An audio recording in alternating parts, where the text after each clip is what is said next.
मुजफ्फरनगर के खेत खलियान में नजर है। यहाँ के किसानी करने वाले, मजदूरी करने वाले, हमारे मेहनत कश किसान और मजदूर पे नजर है। इशारा कर दिया, मैं जो कुछ हूँ आपके लिए सीधी दो टूक बात कह रहा हूँ। नमस्कार दोस्तों, स्वागत है आपका। आप देख रहे हैं क्रिएटिविजन न्यूज का एक्सप्लेनर। आपके साथ मैं हूं शबाब। ये वीडियो देखा आपने? ये हमारे प्रदेश के पलटू राम है, वही चवन्नी जो वक्त के साथ पलट जाती है। अब ये एक बार फिर से पलटने को तैयार है। उत्तर प्रदेश की राजनीति में जयंत चौधरी का ये बयान एक बार फिर से यूपी पॉलिटिक्स को एक दिलचस्प मोड़ पर लाकर खड़ा कर रहा है। जयंत चौधरी जो आरएलडी के चीफ हैं, वो एक बार फिर सुर्खियों में। 2027 के विधानसभा चुनावों से पहले जयंत चौधरी किसानों से मिलकर अपनी मजबूरियां और अपनी बंदिशें बता रहे हैं। क्या ये इशारा वो बीजेपी से किनारा करने का बता रहे हैं? क्या वो बीजेपी से अलग हो लेना चाहते हैं, या फिर ये महज एक राजनीतिक ड्रामा है? जयंत चौधरी की सपा से की गई धोखेबाजी और कुर्सी की लालच में बीजेपी का दामन थामने की कहानी किसी से छुपी नहीं, क्योंकि राजनीति में वफादारी की कीमत अक्सर कुर्सी ही तय करती है ना। थोड़ा सा अगर आपको जयंत चौधरी के मामले में पीछे ले जाएं तो याद कीजिए 2022 के विधानसभा चुनावों को, जब जयंत चौधरी ने अखिलेश यादव की समाजवादी पार्टी के साथ गठबंधन किया था। वो दौर था जब किसान आंदोलन की लहर पर सवार होकर आरएलडी ने पश्चिमी यूपी में अपनी जड़ें मजबूत की थी। अखिलेश यादव ने भी उनको भरोसा दिलाया था कि वो उनकी हर संभव मदद करेंगे, और की भी। जयंत चौधरी की पार्टी जो 2022 के विधानसभा चुनावों से पहले यानी कि 2017 के विधानसभा चुनावों में हाशिए पर थी, कोई नाम लेवा नहीं था, उनको उत्तर प्रदेश के पश्चिमी यूपी में इतनी सीटों पर चुनाव लड़ाया कि आज उनके विधायकों की टोली विधानसभा में नजर आती। इतना ही नहीं, इसके बाद अखिलेश यादव ने जयंत चौधरी को राज्यसभा भेजा, गठबंधन में सीटें दी। लेकिन इसके बाद क्या हुआ? दोनों ने तो मिलकर बीजेपी के खिलाफ लड़ाई लड़ने का वादा किया था, लेकिन 2024 के लोकसभा चुनावों से पहले जयंत चौधरी ने समाजवादी पार्टी का साथ छोड़ दिया और वो बीजेपी चले गए। क्यों चले गए? क्योंकि केंद्र सरकार ने उनके दादा चौधरी चरण सिंह को भारत रत्न दिया और जयंत जी ने कहा दिल जीत लिया।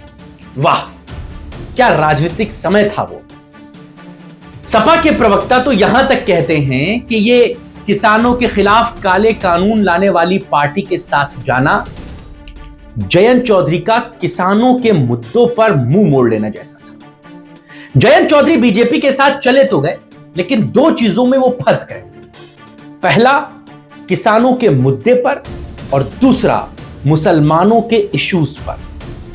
मुसलमानों पर जब वक्फ अमेंडमेंट बिल आया, जयंत चौधरी बीजेपी के साथ थे, ना चाहते हुए भी उन्हें बीजेपी को सपोर्ट करना पड़ा।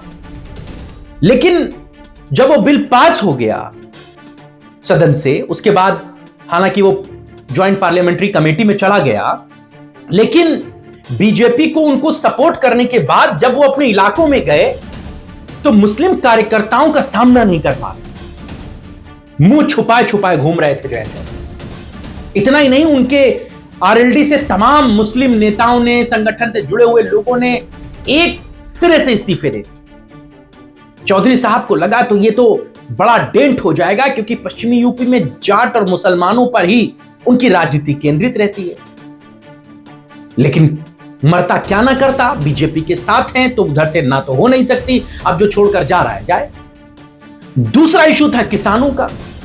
जब इधर खाद की किल्लत चल रही है, लगातार तमाम जगहों से खाद पर किसानों पर लाठियां भांजी जा रही हैं, एक एक बोरी के लिए संघर्ष हो रहा है, ऐसे में जयंत चौधरी किसानों के बीच पहुंच गए, परसों की बात है अभी, और किसानों को अपनी बड़ी बड़ी बातें बता रहे थे, दुनिया का ज्ञान दे रहे थे। तो उसी में से किसी किसान ने कह दिया कि चौधरी साहब खाद की बड़ी किल्लत है। तो चौधरी साहब अपनी बंदिशें बता रहे थे, वो बात एक बार फिर सुन लीजिए आप। नजर है, मुजफ्फरनगर के खेत खलियान पे नजर है। यहाँ के किसानी करने वाले, मजदूरी करने वाले, हमारे मेहनत कश किसान और मजदूर पे नजर है। और यही लोकदल का एजेंडा है, यही लोकदल का मतदाता, ये लोकदल का वोटर।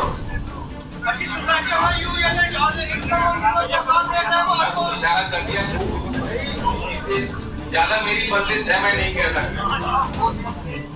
मैं जो कुछ हूँ आपके लिए सीधी दो टूक बात कह रहा हूँ। जब आप कह दोगे जैसा आपको लगेगा वैसा ही निर्णय लेता आया हूं, वैसा ही निर्णय लूंगा। तो जयंत चौधरी अब ना तो मुसलमानों को जस्टिफाई कर पा रहे हैं अपने उस फैसले के बारे में, और ना ही किसानों को जवाब दे पा रहे हैं। अब अपना रोना रो रहे हैं, कह रहे हैं जैसा आप बताएंगे वैसा कर लिया जाएगा। लेकिन जयंत जी के लिए लालच का ये खेल था जो उन्होंने कर लिया। 2 लोकसभा सीटें मिल गई, 1 राज्यसभा सीट मिल गई, मंत्री पद की चमक मिल गई, लेकिन धोखेबाजी की जो मिसाल थी वो उनके लिए बन गई।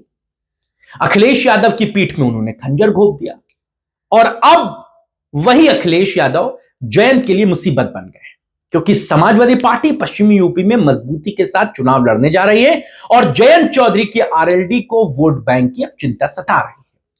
जयंत चौधरी कहीं ना कहीं इशारों ही इशारों में बीजेपी के गठबंधन में बंधे होने की बात कहते हैं। क्या यह संकेत हैं कि वो बीजेपी से किनारा कर सकते हैं? क्योंकि पश्चिमी यूपी में मुसलमान वोटर आरएलडी को बीजेपी की वजह से अब वोट तो नहीं देगा। यह चिंता जयंत चौधरी के चेहरे पर साफ दिखती है। जयंत जी खुद भी बीजेपी पर हिंदू मुसलमान डिवाइड करने का आरोप लगा चुके हैं, और अब जब आरएलडी पंजाब और हरियाणा तक अपने फैलाव की कोशिशें कर रही है, तो क्या बीजेपी के साथ रहकर वो किसानों और मुसलमानों का भरोसा खो रही है? बहुत सारे सैकड़ों मुसलमानों ने आरएलडी को छोड़ दिया था, लेकिन क्या यह चुनावों से पहले जयंत चौधरी को एक हिदायत है? जयंत चौधरी को यह अब लगने लगा है कि कुर्सी की लालच में जो उन्होंने फैसला किया, अब वो उनके गले की हड्डी बन गई है। दोस्तों, जयंत चौधरी, उनके पिता चौधरी अजीत सिंह, उनके दादा चौधरी चरण सिंह, इनकी सियासत जो है वो किसानों पर ही डिपेंड रही है। पश्चिमी यूपी में किसान जाट मुसलमान, किसान जाट भी हैं, किसान मुसलमान भी हैं, इन्हीं के ही इर्द गिर्द पूरी सियासत घूमती रही है। इससे ज्यादा इनका कोई वजूद नहीं है, कोई नाम लेवा नहीं। पूरब में आरएलडी को कोई नहीं पूछता, लेकिन जहां पर समाजवादी पार्टी ने इनको सबसे ज्यादा मदद की, वहीं पर इन्होंने सपा को धोखा देकर ये बीजेपी की गोद में बैठ गए। 2022 में बीजेपी के खिलाफ गरजते थे, किसानों की मौतों पर सवाल उठाते थे, और वही जयंत चौधरी आज योगी आदित्यनाथ की तारीफ कर रहे हैं किसानों के मुद्दे पर, एनडीए के विजन को बता रहे हैं। राजनीतिक सौदेबाजी में यह नुकसान तो होता है। एक तरफ जयंत कहते हैं कि आपका फैसला मेरा फैसला, दूसरी तरफ बीजेपी के साथ 27 में चुनाव लड़ने की बात कहते हैं। यह तो वही बात हो गई, ना खाता ना बही, जो जयंत कहें वही सही। लेकिन सवाल यही है, क्या जयंत चौधरी की ये मजबूरियां असली हैं या फिर 27 में वोट बैंक बचाने का एक ड्रामा? क्योंकि पश्चिमी यूपी में जाट मुसलमान गठजोड़ टूट रहा है और सपा मजबूत हो रही है, चुनौती दे रही है जयंत चौधरी को। अगर कुर्सी की लालच में सपा छोड़ी तो अब बीजेपी छोड़कर कहां जाएंगे? क्या यह सिर्फ किसानों को बहलाने की एक चाल है? आप क्या सोचते हैं? आज की चर्चा में बस इतना ही। इजाजत दीजिए, अपने राय और विचारों को हमें जरूर बताइएगा। फिलहाल नमस्कार।